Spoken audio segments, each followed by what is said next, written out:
Hello. Thank you for your question.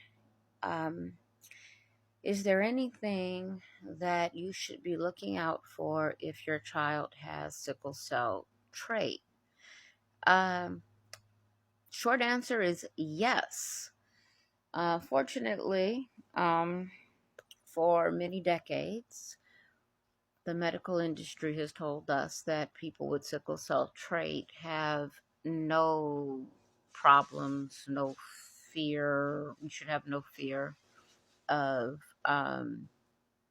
dealing with any of the problems that people with sickle cell disease have. Um, but now that we have a better understanding of sickle cell disease, we have a better understanding of sickle cell trait. Not to mention the United States military and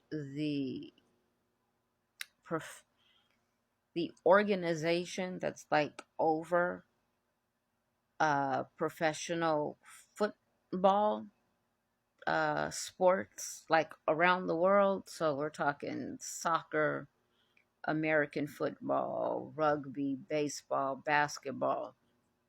Okay, so I don't know what it's called, but that organization as well, also for decades, has been studying sickle cell trait. So, two of the most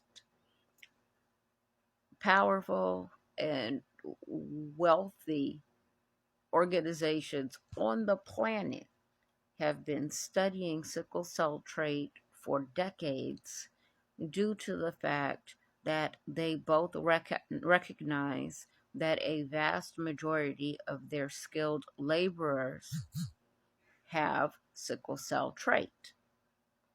And this is dangerous for both parties for the same reason, um, but different outcome. Okay, so let's break it down.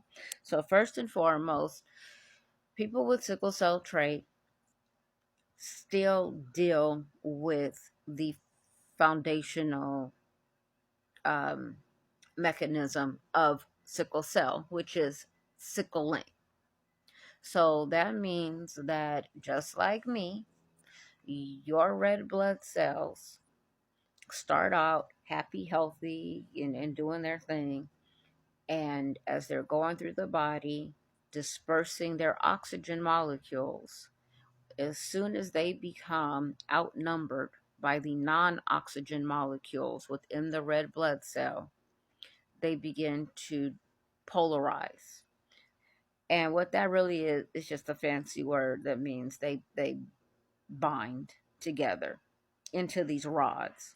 Those rods eventually rip open the red blood cell, causing it to implode and release the contents into the bloodstream. The major thing that it releases into the bloodstream is the poisonous, very viscous iron molecule known as heme. Heme, it's like rubber cement. So it gets out into the bloodstream. By the way, it's not meant to be in the bloodstream. It's poisonous. But in us, it's okay.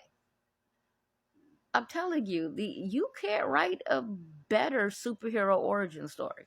Anyway, back to the heme.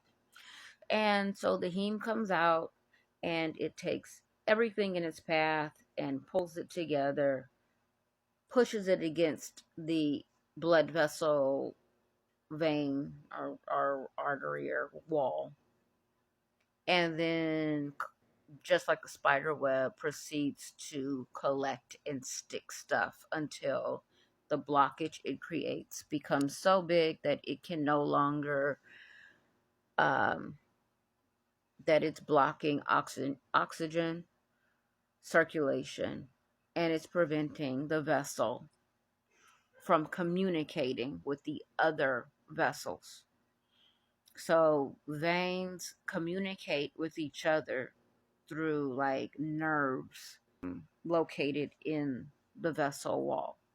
And that communication tells Whatever's coming upstream or going downstream, hey, you need to dilate, you need to get bigger. Hey, no, no, no, you need to constrict, you got to get smaller. Yo, we got problems here. You need to cut yourself off and open up a new pathway and divert this traffic so that we can fix ourselves. Yeah, veins are fascinating. Go read about it. Um, but that's what these blockages do. And that's eventually what causes the pain and all of the other problems that come with sickle cell. How does this work with trait? Well, just like me, you are always sickling, except at a much, much lower rate.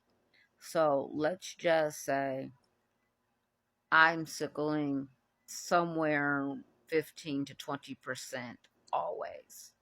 You're sickling less than 3%. So less than 3%, you would think, okay, bet. How is that problematic?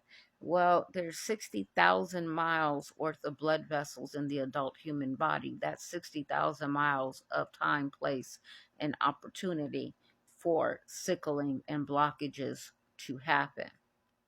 And the problem with sickle cell trait is that you all are lulled into a false sense of um, healthy. Sorry. Um, and your parents are told there's nothing wrong with you. So you go off and you live life, you play sports, you join the military, you do all these things that are incredibly intensive physically, mentally, emotionally. And what ends up happening is that when you're doing your workouts, when you're doing your military training, you are overexerting the body. When that happens, that sickling that's at less than 3% very quickly tips 50%. The body doesn't know what to do because it hasn't had experience with this, right? So what it does is it shuts down certain parts of itself. It'll shut down limbs, it'll shut down the back, it'll shut down your neck. Ultimately, what happens is the person can't move. And um, this is called ribomyolysis, and it's a muscle skeleton reaction. So the body just goes limp. And because of the mindset of people in military, in professional sports, they just think, oh, get up and go. I'm not going to let this phase me. I got this. Get up and go, get up and go. And then they get up and go right on into a heart attack or a stroke or aneurysm. Don't get up and go. That's bad. Okay? What you want to do is when your body just gives out like that, you desperately want to lay flat.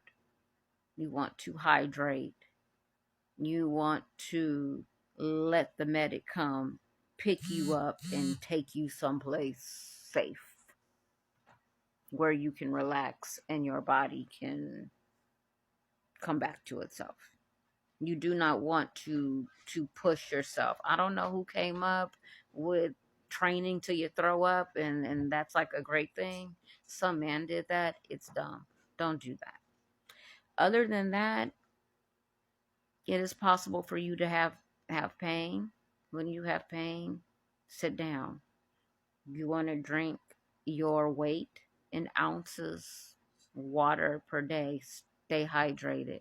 Yes, you can play sports. Yes, you can go to the military, but you have to follow the the rules.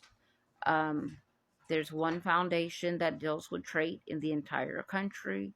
It's called the As One Foundation, run by Dr. Tumia Austin. She has studied this for decades. Go look her up. She's amazing. And she will have best practices on her website. I hope that helps.